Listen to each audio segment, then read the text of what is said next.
नमस्कार, मी मयुरी वर्मा, विकास समाचार मध्ये आपलं स्वागत। लोकसभा निवडणुकांचे वेध लागलेले असतानाच पालघर लोकसभा मतदारसंघात वयाची 100 ओलांडलेले एकूण 826 मतदार असल्याचे समोर आलं आहे।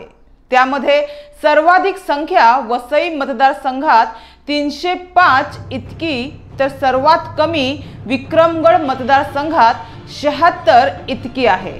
मतदानाची आकडेवारी वाढावी यासाठी निवडणूक आयोगाने कंबर कसली असून 85 वर्षावरील ज्येष्ठ नागरिकांना मतदान केंद्रावर न जाता घरातूनच मतदानाचा हक्क बजावता येणार आहे।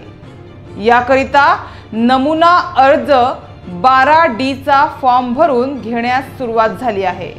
दरम्यान 40% अधिक अपंगत्व असणाऱ्या तसेच 85 वर्षापेक्षा अधिक वय असलेल्या ज्येष्ठ नागरिकांना घरून मतदान करण्याची मुभा देण्यात आली आहे। त्यासाठी नमुना अर्ज 12D फॉर्म भरून द्यावा लागणार आहे।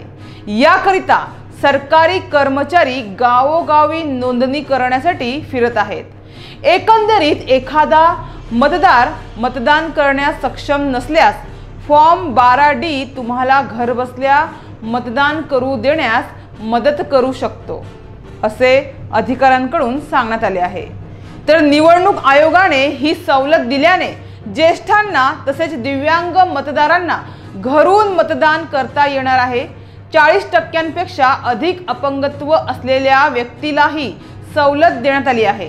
त्यामुळे मतदानाची टक्केवारी वाढण्याची शक्यता वर्तवली जात आहे।